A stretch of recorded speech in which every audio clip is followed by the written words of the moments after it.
Bonjour chers auditeurs et bienvenue chez BHM Consulting, cabinet d'expertise en ingénierie, en sécurité et en développement durable.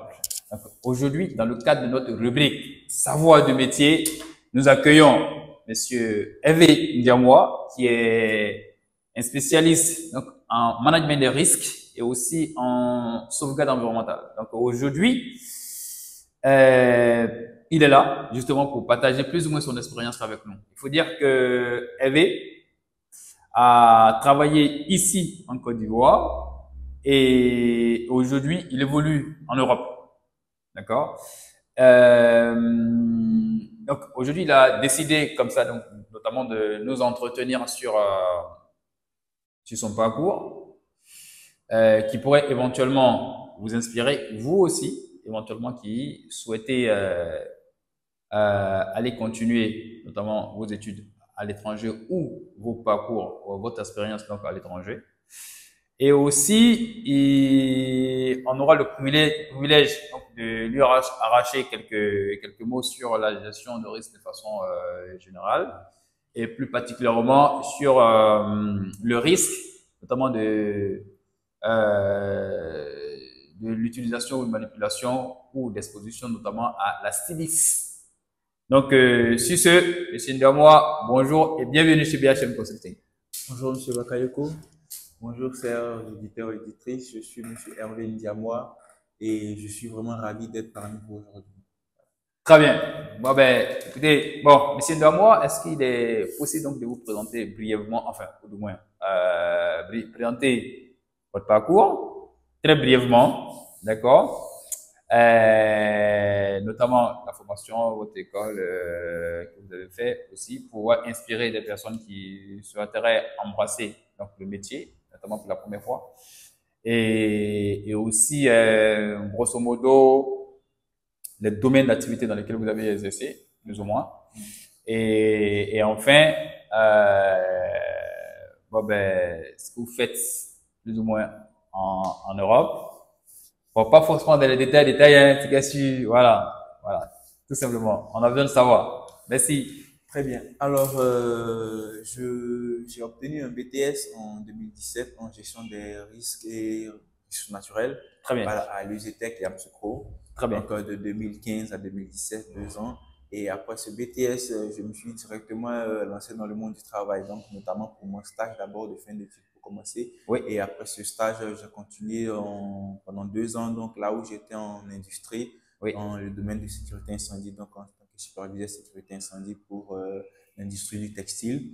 Et après ces 2 années-là, après avoir exploré ce domaine, en fait, j'ai eu l'envie d'avoir plus d'informations sur le domaine QHSE en général, voilà. Donc, oui, par là, j'ai voulu m'orienter plus dans le domaine HSE, oui, sortir déjà du domaine sécurité incendie, explorer l'autre partie, le reste du domaine, voilà. Donc, notamment, j'ai atterri dans le BTP. Oui. Je suis plusieurs chantiers, donc j'ai fait 2 ou 3 chantiers, notamment la route Canalo-Fer qui est au nord du pays, la route de Dabou à Abidjan et certains projets comme une usine de traitement d'eau et aussi à Abidjan, voilà, et des châteaux associés. Et très après ces moments-là, j'ai quand même fait une licence professionnelle en QHSE aussi, que j'ai terminée parallèlement, parallèlement en 2022-2023. Super, ok. Voilà. Et après cette licence-là, tout en continuant sur le chantier, j'ai eu en fait l'envie d'aller encore plus loin. C'est ça. Et du coup, je me suis orienté en cycle ingénieur en gestion des risques et environnement que j'exécute à Angers. Oui. À Angers et en alternance avec donc j'alterne travail et entreprise et école. Voilà, donc c'est pratiquement 2 à 3 semaines d'école et d'entreprise par mois. Et aujourd'hui, ça me permet de pouvoir allier tout ce qui est pratique à la théorie qu'on puisse voir et approfondir encore plus mes connaissances dans le domaine du QHSE. Bon, merci beaucoup pour ces détails. En tout cas, pour ces détails-là, c'est un très, très beau parcours, une très, très belle expérience. Et j'espère que après votre formation, on aura aussi l'opportunité donc de bénéficier d'un certain nombre de choses beaucoup plus pétillantes D'accord. Ok, bon ben, écoutez, donc très cher, effectivement, vous avez la possibilité non seulement d'exercer ici, et aussi de bien vouloir aller de l'autre côté. Donc, si vous voulez bien approfondir, donc c'est vos acquis. Et aujourd'hui, dans tous les cas, nous avons le privilège donc de recevoir Monsieur Ndiabois qui lui va nous parler un peu donc de la gestionnerie, donc du management de risque. Et puis bon ben voilà, donc très brièvement, je pense que cette thématique-là, bon ben, il va pas forcément développer dans le moindre détail, mais bon, on aura quand même en tout cas ce qu'il faut pour comprendre notamment les basiques. Donc si c'est allez-y, donc la gestion des risques, donc c'est Alors, quoi? la gestion des risques aujourd'hui, je dirais que c'est une discipline, d'accord, une discipline qui vise à identifier, évaluer et hiérarchiser les différents risques au sein d'une organisation, d'une activité, Très bien. voilà, afin de avoir un but final de pouvoir réduire l'impact de ces différents risques-là et pour finir pouvoir les contrôler, voilà. Très bien, très bien. Ok. Simplement. D'accord. Bon, ben, super. Et gestion des risques. Ben, évidemment, là, on parle de risques. Donc, pour moi et aussi pour nos auditeurs, est-ce que vous pouvez nous parler brièvement, donc, c'est quoi le risque? Et, bon, là, on sait pourquoi est-ce qu'il faut je vais dire, le gérer. Le gérer, oui. Pourquoi est-ce qu'il faut le gérer? Est-ce qu'on en a parlé déjà? Alors, pour l'objectif de la gestion des risques aujourd'hui, Oui, comme elle a dit, c'est de pouvoir déjà réduire l'impact de ces risques-là oui, sur l'activité en question. c'est Donc, ces ça. impacts-là peuvent être des impacts financiers, Ok, ça peut impacter l'image peut-être de l'organisme ou de l'entreprise, tout à ça peut fait. également des impacts sur le personnel, Ok. notamment des accidents, des Donc, accidents l'objectif, c'est de physiques, pouvoir vraiment prévenir tous ces différentes étapes-là afin c'est bien de ça. maintenir le niveau de performance ou même peut-être accroître donc, la Accroître, performance de l'entreprise. donc Bon, notamment ben, passer à la prévention. très bien. Bon, ben, super. Et donc, quelles sont alors les différentes étapes ou bien comment on doit s'y prendre pour y Alors, arriver? pour pouvoir aujourd'hui faire un management de risque, aujourd'hui, on partirait d'abord sur pouvoir l'identification de ces différents risques. Ok. Alors, identifier le danger, Oui, c'est ça. identifier les différents dangers de l'activité en question, pouvoir les évaluer. Très bien. Aujourd'hui, donc, dans cette thématique d'évaluation, on pourra en fait avoir certains points importants, notamment hiérarchisation des différents risques Très bien. et par la suite maîtriser ces différents risques qu'on aura pu identifier ou évaluer. Voilà. Et en final, le point final, c'est de pouvoir en fait contrôler, faire un suivi de Très bien. ces différents points qu'on aura renseignés. Et le point le plus important qui est, lorsqu'on aura fini de faire tous ces points-là, c'est de pouvoir communiquer là-dessus. Parce qu'aujourd'hui, l'identification des risques ne se fait pas forcément avec toute l'entreprise ou tout le Tout le personnel personnel, très bien. aujourd'hui, mais au final, c'est de pouvoir en fait partager ces informations recueillies ou ces résultats obtenus avec le personnel concerné à la tâche qui réalise vraiment L'activité au quotidien. l'activité au quotidien. C'est ça. Bon, ben, ok, super. Donc, donc, vous avez parlé de risques, notamment. D'accord, vous avez parlé également de danger. Est-ce que, il y a une distinction entre tout Alors, ça? aujourd'hui, pour faire la différence entre le risque et le danger, Oui, d'accord, aujourd'hui, le danger, on va dire qu'en fait, c'est la capacité alors ou le potentiel d'un objet ou d'une circonstance de créer un dommage. très bien. Voilà, voilà. Ok, Ça, c'est ce qu'on a comme le danger. Et ça le marche. risque aujourd'hui, ça serait en fait d'avoir ce danger-là plus l'exposition d'une personne. Très Donc bien. aujourd'hui, on a ce danger et on a ce sur quoi ou la personne sur qui ce danger-là va pouvoir avoir un impact, pouvoir aujourd'hui nous donner ce qu'on appelle le risque. Voilà. Très bien. Bon, ben, en tout cas, pour nous, les profanes, ou du moins, en tout cas, pour toute personne donc, qui n'est pas forcément du métier, je pense que c'est une très, très belle définition qui permet donc d'apprécier donc ce que c'est le risque.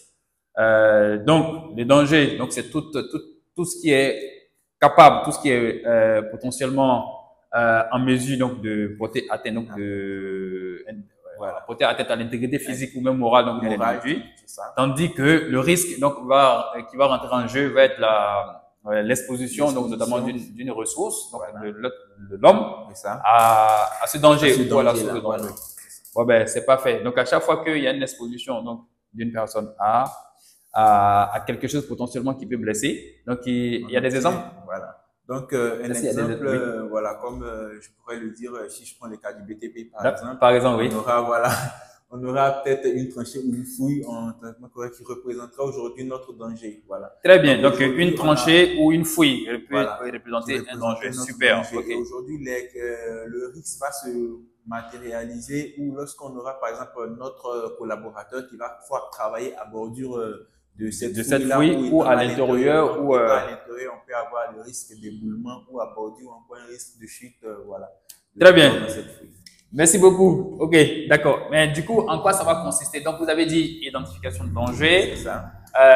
Et après, vous avez parlé d'évaluation. Donc, en quoi que ça va consister alors l'évaluation? Alors, l'évaluation aujourd'hui va consister à avoir un niveau en fait de ces différents risques-là. Très Donc bien. aujourd'hui, on prendra pour l'identification, on prendra le processus de travail ou encore une activité Très bien. de notre organisation aujourd'hui. Mais pour pouvoir l'évaluer, lorsqu'on aura identifié ces risques-là, on prendra en compte la probabilité de ce risque-là de pouvoir se matérialiser. Donc, si on prend une tâche bien précise, Oui. la répétition de cette tâche-là, Oui. est-ce que c'est une tâche quotidienne? Est-ce que c'est une tâche hebdomadaire ou mensuel? Très bien. Et est-ce que c'est lorsqu'on exécute ces tâches-là, l'exposition peut-être, ça peut être des risques peut-être chimiques ou encore auditifs. Est-ce que cette exposition-là est de forte ou de niveau élevé ou de niveau inférieur? Et à cette probabilité-là, on pourrait ajouter en fait la gravité du risque qui va se matérialiser. Très bien. Est-ce que lorsqu'on a l'exposition de la personne au danger, oui. qu'on a le risque, par exemple, je dirais, c'est des exemples concrets, je dirais par exemple quelqu'un qui va avoir se blesser au doigt, par exemple, donc c'est un petit bobo, un petit truc de ce genre. Oui. Voilà, par rapport à quelqu'un qui va peut-être perdre une main ou un bras, ou quelqu'un qui va perdre la vie. Donc, en fonction de ces différentes gravités-là, on pourrait évaluer en fait le risque avec des cotations, si on peut le dire. Avec voilà. Des cotations, très bien. Donc, en fait, le risque qui est là, on peut en fait lui donner des valeurs. Des valeurs potentiellement. Donc, sur côté, comment on dit, probabilité, donc il va tenir compte plus ou moins de la fréquence d'exposition. C'est ça, d'exposition. D'accord. Selon que la fréquence est élevée, on aura, soi-disant, la probabilité est élevée. Est élevée, c'est bien ça. Et à contrario, lorsque potentiellement, quand on analyse, donc en fonction de l'impact que cela peut produire donc sur l'individu, en fonction du fait que ça peut avoir des bobos ou des capacités partielles ou permanentes, ou même une fatalité. Alors, on va donc graduer la gravité donc, dans ce sens. Voilà. Donc, c'est ces deux aspects-là réunis qui va nous donner en fait le risque. Voilà, le risque brut, on va dire ça. Voilà. Très bien. Donc, et ce risque brut-là, c'est sur ce risque-là qu'on essaiera de traiter, de travailler afin de le maîtriser. Afin de le maîtriser. Et la maîtrise va consister alors, la maîtrise va consister aujourd'hui à proposer des mesures de solutions, voilà, des mesures de prévention ou des actions correctives en fonction de la gravité. Donc, les mesures de prévention, ça serait pour lorsqu'on aura des actions peut-être à long terme ou encore des actions vraiment avec des risques plus élevés et de prévention, voilà. Donc aujourd'hui, la correction ira dans l'immédiat. Lorsque, par exemple, on a une action ou encore un risque qui peut causer la mort aujourd'hui directement, on essaiera d'avoir des mesures correctives afin d'atténuer déjà ce risque-là. Des préventions encore pour des actions où on a des risques avec des valeurs moins élevées. On se dit, bon, le risque zéro, il n'existe pas. Voilà. Probablement, ça peut arriver, mais déjà, on pense à organiser, à prévenir pour ne pas que ce risque-là puisse vraiment se matérialiser. Donc, dans la hiérarchisation, comme on l'a dit, c'est de pouvoir relever, c'est-à-dire du plus dangereux ou encore du plus grave au moins grave. Voilà. Donc, une fois que c'est hiérarchisé, tu pourras par la suite faire ce qu'on appelle des plans d'action afin de pouvoir suivre, maîtriser ces différents impacts.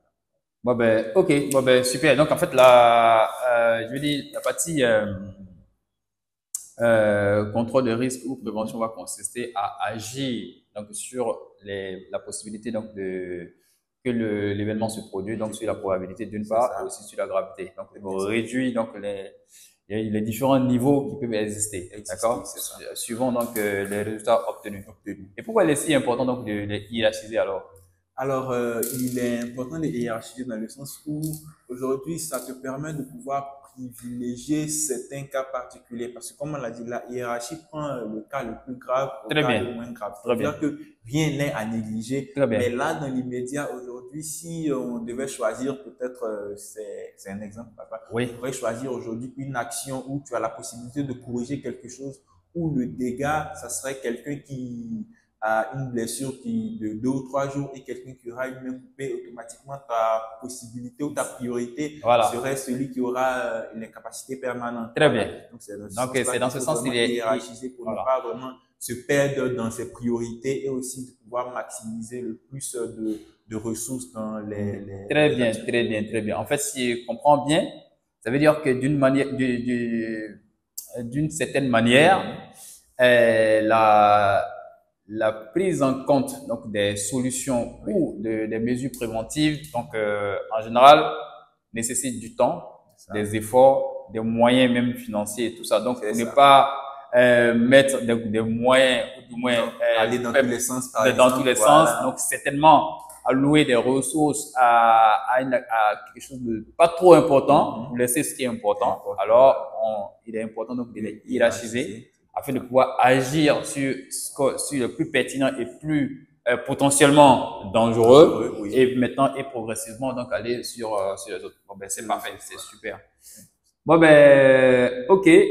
Donc est-ce que il y a quelque chose d'autre que vous pouvez nous partager surtout sur cette thématique-là? Voilà. Donc comme je l'ai dit, après avoir fait l'évaluation ici, l'identification et l'évaluation et proposer des mesures, c'est important de pouvoir faire le suivi et aussi la communication. La communication, super. Okay. Donc le suivi va se faire par plusieurs moyens. Ça peut être par des formations régulières en premier niveau. Ça peut être par les différents responsables qui vont quand même avoir des différentes responsabilités. Et pour terminer, on peut également faire des audits qui nous permettront de pouvoir jauger en fait notre niveau d'acceptabilité ou encore notre niveau d'intervention. Voilà. Très bien, très bien. Et surtout, ces points-là peuvent conduire par exemple à ce qu'on appelle des tableaux de bord. Oui, voilà, oui, oui. Pourront donner des statistiques qui nous permettront de voir est-ce qu'on est sur la bonne voie, est-ce qu'effectivement on évolue ou on régresse et dans quel sens ou dans quel point particulier on pourrait vraiment agir. Ou encore se concentrer. Voilà.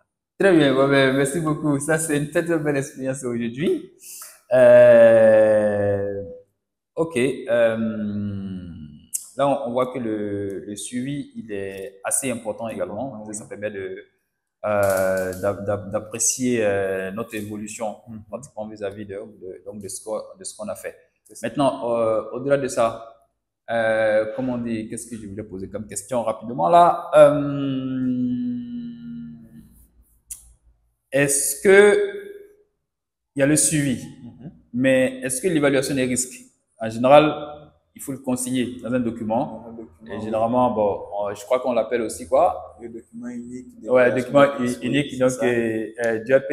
Donc le document unique d'évaluation des risques, d'accord? Voilà. Est-ce que ce document-là, il y a la révision qui est nécessaire? Oui. Dans quel contexte alors? Oui, le document unique, il doit être révisé au minimum une fois par an. Ok, d'accord. Et après, ça peut être révisé lorsqu'on a vraiment des situations particulières. Donc, lorsqu'on a vraiment des accidents qui ont survenu avec une certaine gravité, c'est important de refaire l'évaluation, l'analyse, voilà, l'analyse de l'accident, et ça nous permettrait de pouvoir revoir là où est-ce que peut-être on a échoué ou on n'a pas été vraiment efficace. Voilà. Très bien, très bien, très bien, très bien. Pouvoir refaire une mise à jour de notre document et au fur et à mesure, on pourra, comme on dit, l'amélioration continue, pouvoir peaufiner de plus en plus notre donc, et brièvement, donc, si je récapitule, en fait, on peut faire une mise à jour de ce que on a fait. C'est ça. Par exemple, en cas donc de survenue d'événements indésirables, comme par exemple des accidents, presque accidents, voilà. Donc, ça permet de revoir rapidement pour voir qu'est-ce qui n'a pas marché. Pourquoi est-ce que on a eu normalement, si l'évaluation des risques est bien faite et que la mise en œuvre donc des mesures correctives ou préventives donc sont bel et bien mises en place, normalement on ne devait pas avoir. Voilà. Donc, si on a, alors ça veut dire que il y a quelque chose qui voilà, donc il faut revoir. Des imprévus ou encore des modifications dans l'activité ou dans le processus. L'évolution même de la technologie. Tout ça donc peut entraîner aussi ou même peut-être qu'il y a une modification donc de la loi aussi. C'est ça aussi, ça. Tous ces différents éléments. Ça peut intervenir. Ça fait, ok, d'accord, très bien. Bon, ben, écoutez, donc ça, c'est une très très belle expérience. Mais qui doit réaliser l'évaluation des risques en entreprise? Alors, l'évaluation des risques en entreprise est dirigée Oui. par le service en charge, donc HSE prévention, en fonction de l'entreprise, comment est-ce que c'est appelé. Oui. D'accord. Mais c'est pas fait uniquement que par cette personne-là. Parce qu'aujourd'hui, en tant que préventeur ou en tant que HSE, on n'a pas la même mise sur l'activité qui est vraiment réalisée. C'est pas nous qui la réalisons, c'est pas nous qui la maîtrisons pour tout. C'est ça. Voilà. Et on a aujourd'hui ces informations qui nous parviennent par exemple, si je prendrais un chantier par des conducteurs de travaux, par exemple, même par des chefs de chantier ou des ouvriers, ou encore en industrie par le chef d'équipe, le responsable de production et tout ça. Voilà. Donc, c'est ces personnes ressources-là qui nous permettront d'avoir certaines informations. Eux, peut-être, ils n'ont pas la méthode ou la procédure la pour la réaliser. Pour la réaliser, mais ils ont la connaissance pratique du métier. OK. Donc, c'est allié à ces personnes-là qu'on pourrait vraiment faire une évaluation. Donc, en début, on pourrait constituer peut-être un groupe de travail. Donc, un groupe de travail constitué, composé par exemple, du responsable HSE ou prévention, des personnes ressources telles que les chefs d'équipe, les directeurs de différentes unités, tout ça, des départements ou d'unités ou peu importe. Okay. Voilà. Et ces personnes-là pourraient nous donner vraiment par exemple, information complète sur la procédure de travail ou de réalisation peut-être du produit ou encore du chantier, peu importe l'activité qu'on réalise. Et c'est en fonction de cette procédure-là qu'on pourra identifier différentes peut-être étapes de cette procédure pour qu'on puisse cibler différents risques et dangers dans ce fonctionnement. Voilà. Donc, très bien. Le groupe de travail est très important à constituer dès le départ. Voilà. Donc, en fait, on constitue le groupe de travail, mais il faut aussi former ce groupe de travail. C'est ça. Donc, d'accord, on le forme sur ce qui est risque, danger, machin. Et comment est-ce qu'on va procéder voilà. Donc, en fait, expliquer plus ou moins la procédure, donc d'identification des risques qui préalablement a été déjà élaborée. D'accord, très bien. Donc, c'est super. Alors. En tout cas, merci beaucoup, monsieur Ndamwa, sur ces questions-là. Je pense que pour approfondir cela, il y a qu'une seule adresse, donc c'est BHM Consulting. Et il faut dire que à travers notamment donc nos différentes formations qui peuvent être notamment devenir responsable HSE, devenir superviseur HSE, d'accord, vous avez la possibilité justement d'apprendre et d'approfondir et d'avoir les outils nécessaires justement donc de gérer de bout en bout, mettre en place donc comment on appelle ça, un système notamment de gestion de risque de bout en bout, d'accord. Donc depuis la phase préparation jusqu'à la phase donc identification et communication, notamment sur les résultats obtenus à l'issue donc de votre gestion de risque. Donc sur ce, je vous remercie et on se dit à très prochainement, d'accord, sur d'autres thématiques et toujours soyez concentrés et soyez connectés, d'accord, dans notre rubrique savoir du métier. Merci.